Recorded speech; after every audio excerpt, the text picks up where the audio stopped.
असली माँ कौन, एक अद्भुत कहानी। आज जो कहानी मैं आपको बताने जा रहा हूँ, शायद इससे मिलती जुलती कहानी आपने पहले से सुन रखी हो, पढ़ रखी हो या किसी टीवी या मूवी के सीन में देख रखी होगी। लेकिन वह कहते हैं ना कि ओल्ड इज गोल्ड, चिंता मत कीजिए, मैंने इसे कॉपी नहीं किया है। हाँ, थोड़ा सा एक्सपायर्ड ज़रूर है, भले ही यह कहानी पुरानी है, लेकिन इसको मैं बिल्कुल नए अंदाज में आपको बताने जा रहा हूँ। माँ की ममता पर लिखी ये कहानी पुरानी होते हुए भी जरूर आपके दिल में उतर जाएगी। यह कहानी 300 साल पहले की है। एक महिला की शादी के 12 साल हो चुके थे, लेकिन उसे संतान सुख नहीं मिला था। बच्चे को पाने के लिए उस महिला ने न जाने क्या क्या उपाय किए थे।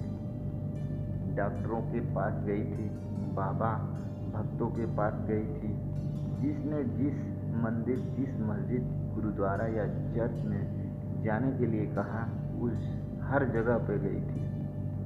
जिस भगवान का नाम लेने के लिए कहा, उस भगवान का नाम लिया, और जितने उपाय या उपवास करने के लिए कहे सब किए। कहते हैं ना कि अगर दिल से और तन से, मन धन से कोई भी चीज चाहो तो वो मिल ही जाती है। इस महिला को भी उसी तपस्या का वरदान उसके बेटे के रूप में मिल ही गया। 12 सालों की दुख, दर्द और पीड़ा अपने बेटे का चेहरा देखते ही सुख, खुशी और संतुष्टि में। लेकिन अभी शायद उसकी तपस्या बाकी थी, शायद भगवान को अभी उसकी और परीक्षा लेनी थी। जब उसका बच्चा 1 वर्ष का हुआ तो एक दूसरी महिला ने बच्चा चुरा लिया। सोचिए उस माँ की मन स्थिति क्या होगी, जिसने दुनिया में सबसे ज़्यादा जिस बच्चे के लिए अपनी जिंदगी जी थी, उसका बच्चा ही छिन गया। उसे ऐसा लगा जैसे किसी ने उसका बच्चा नहीं, उसके शरीर से उसकी आत्मा ही चुरा लिया हो। उस दिन से उस माँ का जैसे खाना पीना सोना सब छूट गया था। उसे ना भूख लगती, ना प्यास लगती, ना नींद आती। हार मान जाए वह मान कैसी, अपने बच्चे को ढूंढने में उसने जमीन आसमान एक कर दिया, और आखिरकार उसने अपने बच्चे को पता लगा ही लिया। वो पहुंच गई उस चोर महिला के पास। जब बच्चे की माँ ने, उस चोर महिला ने उसे अपने बच्चे को वापस पाना चाहे तो वह महिला ऐसा जताने लगी जैसा वो उसका खुद का बच्चा हो। जब बच्चे की माँ को लगा कि भी तरह से बात बनती नजर नहीं आ रही है, तब वो इस मुद्दे को राजा के पास लेकर गई। राजा के दरबार में दोनों महिलाएं हाजिर की गई। दोनों ही महिलाएं उस बच्चे पर अपना पूरा हक जताने लगी। राजा और उसके सभी दरबारी काफ़ी आश्चर्यचकित और हैरान हो गए, क्योंकि बच्चे की सच्ची माँ को पहचानने के लिए उन्होंने जितने भी सवाल बच्चे के बारे में दोनों ही महिलाएं से किए, जो उसकी आदतों, उसकी पसंद, उसके निशानों के बारे में थे, दोनों महिलाएं उसका सही जवाब दे रही थी। जब इस समस्या का समाधान निकलता नजर नहीं आ रहा था, तो राजा ने अपने खास और समझदार मंत्री को इसका निराकरण करने के लिए कहा। मंत्री ने बिना 1 मिनट की देरी किए हुए तुरंत राजा को कहा कि महाराज, मुझे लगता है कि यह दोनों ही इस बच्चे की माँ है।